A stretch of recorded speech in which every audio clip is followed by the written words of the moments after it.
Little update on our vegetable garden. First bed is empty, except for that garlic chive. I'm going to put strawberries in here. They are on order. I ordered a variety that's supposed to do well in this area.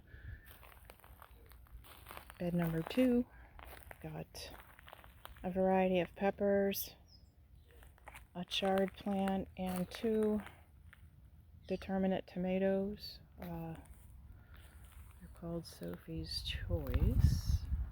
I started them inside. They're mildly frost tolerant, so they've been out here for several weeks. I have an oregano plant there that is getting out of control, and another garlic chive. The next bed, pretty much the same thing, same variety of tomatoes in the middle, and a variety of peppers. I can't tell you which one's which because I got messed up with my labeling. Another chard and a rosemary plant down there on the end.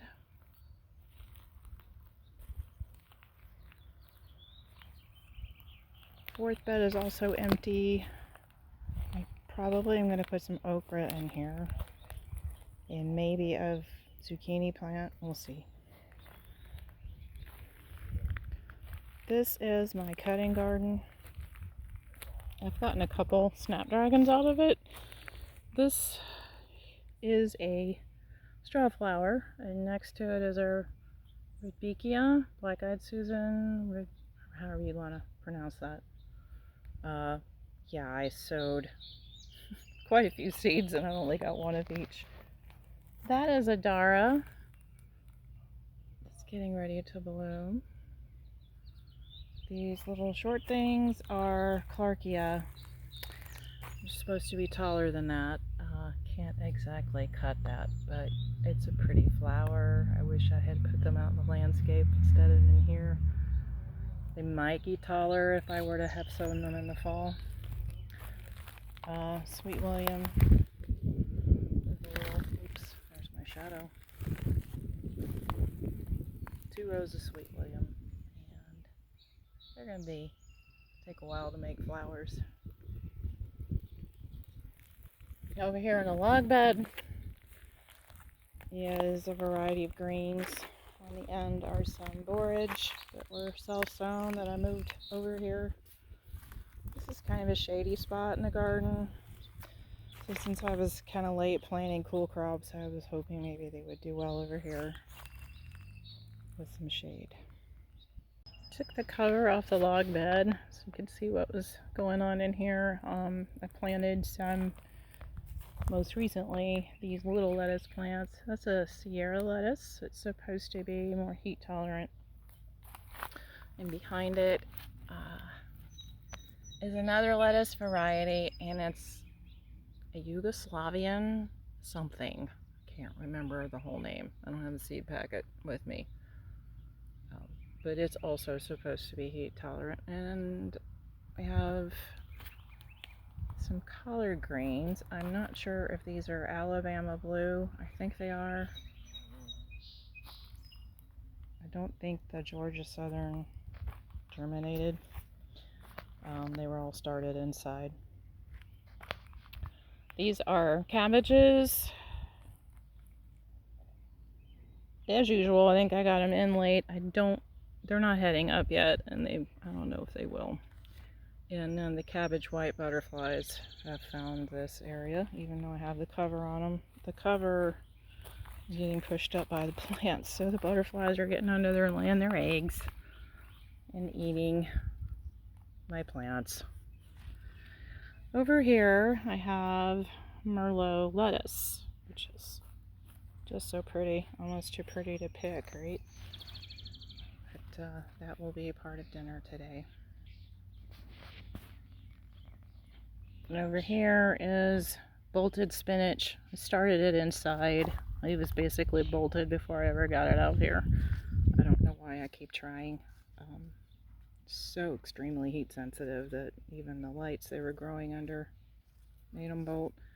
And then here is a spearmint plant. I know you're thinking, why did you plant that there? It's going to spread all over. I really don't care if it does. This is a very awkward bed to work in because I can't get to the back of it. So I'll probably just let them go crazy. And some borage that was self-sown in the pathways. I may have mentioned that already, but I moved it over here. And so I'm going to harvest some lettuce for dinner. Cover this back up. Try to keep the worms from devouring it. And that's the status of the garden on May 15th. Friday, June 12th. And I thought I'd do a little kitchen garden update. On the first bed, I have strawberries. I planted these last Friday, and they seem to be coming along nicely. This variety is called Sparkle, and I got bougie and mail ordered them because they're supposed to be a variety that does well in this area. They are an ever-bearing variety. In bed number 2, we have chard. I can grow chard when all else fails. It's really pretty, and I have to admit I don't really like it, but good to have some greens in your diet.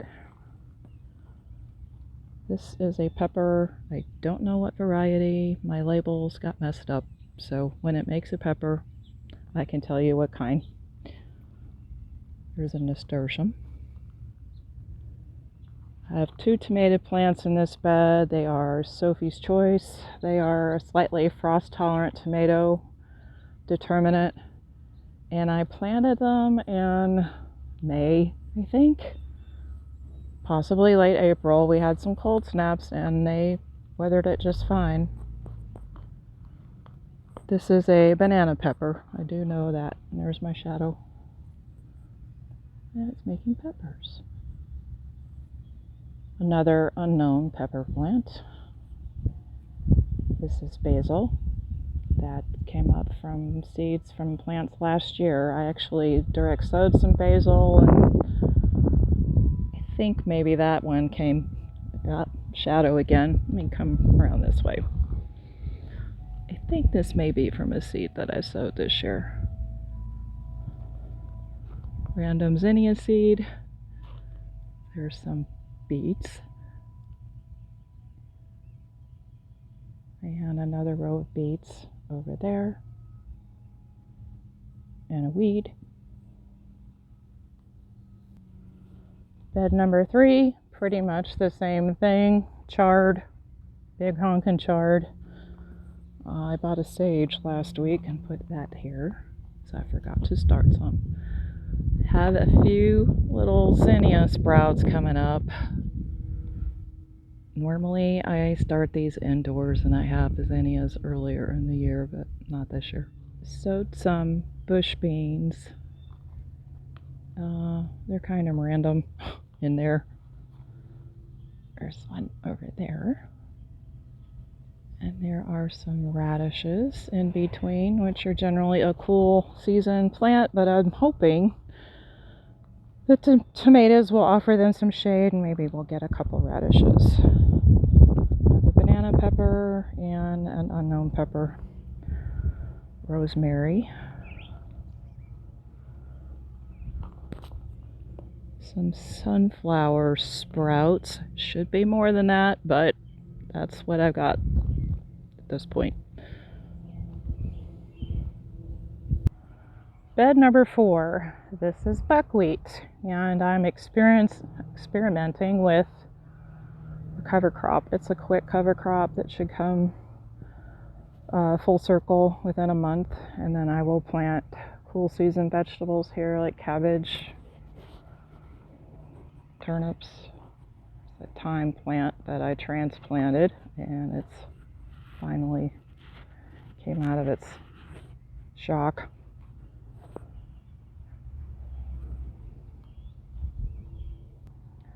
And the log bed, as we call it, this was a cedar tree that we had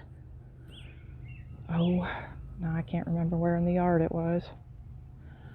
I planted greens, cabbage that has not come to head. I don't think it will. It's too hot. There's 2 varieties of collard greens in there. The cabbage moth has laid its eggs in there because this cover was too high off the ground. So, let's see if I can salvage something out of there. Some Mary Todd daylilies. The sun is so bright that the color looks wrong. This is borage. The bees absolutely love it. Or all the pollinators, actually. See them?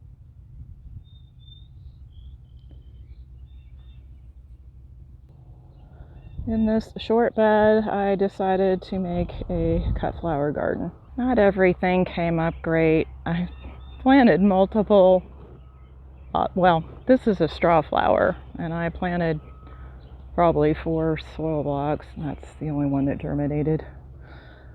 That is status. We need to find out when to harvest that. These are snapdragons. These are cool season annuals. They like cool weather, so you have to start them early in the spring to get flowers out of them, get them out early, and you can start them in late summer. They will overwinter, which is pretty amazing. Sweet William down there, I don't think it's going to flower this year, but I have had good luck with that. Perennializing, in other words, lasting for several years. Snapdragon's getting ready to bloom. And another self-sown borage. Not in the best place, but like I said, the pollinators love it, so it stays. It won't last through the heat of the summer. It doesn't care for that. Over here is the ugly part of the garden. Compost bin, bags of leaves, more compost bins. This is an aster that we moved over here that is gigantic. There's a weed. These are, let me give you a better, shadow. This is a cardinal vine. The hummingbirds absolutely love this. And I would just tell you to plant it with caution because it self-seeds readily all over the place. This is the brush pile. We are slowly removing a privet hedge from my parents' backyard, so it's piled up here. Not pretty. This is our cattle panel tunnel that we put, I don't know, 3 years ago maybe. Cucumber plants. Need to tidy up back here, but it's just always more to do than I can get to. Weeds. That is a celosia that sowed from last year. Another nice pollinator plant. Oh, and a zinnia. It's been chewed on. Tomatoes. I think this is Brandywine. I didn't label them.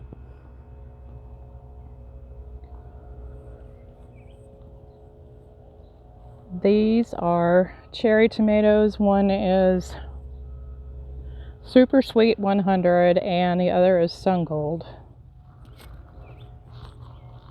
More self-sown celosia. Need to thin that out. That is our pole beans. Greasy beans. The variety is Lazy Wife, appropriately named, because they are very forgiving as to when they get picked. They don't get tough if I don't get out here right away and get them. That over there is a Suyo Long cucumber. These are more cucumbers. This one is called Bayet Alpha, or Bayet Alpha. Not sure how to pronounce that. Non-bitter. They don't have this chemical called curbitacin. I'm not saying that right, but anyway, they're not bitter, and the cucumber beetles like them less. Did have a successful germination with the zinnias here. Not sure why they like this spot better, but also some marigolds. More tomatoes. I think this might be Eva Purple Ball, another heirloom tomato that does really well here, very disease resistant and humidity resistant. More tomatoes. This could be, oh, Bonnie's Best, just a good all around big tomato. Now, I didn't plant that tomato there. Some more zinnias that actually came up. A marigold. This is a first for us. This is Tromboncino squash. Real unusual looking to do a follow-up video with that. But they are supposed to be resistant to squash bugs, which we have a big problem with here. Didn't even plant squash last year. And the little pots with bags over them is our attempt to kill off a very invasive weed called horse nettle. And it's nasty. I mean, it's even toxic. That's how nasty it is. And that is it for our vegetable garden on this June day.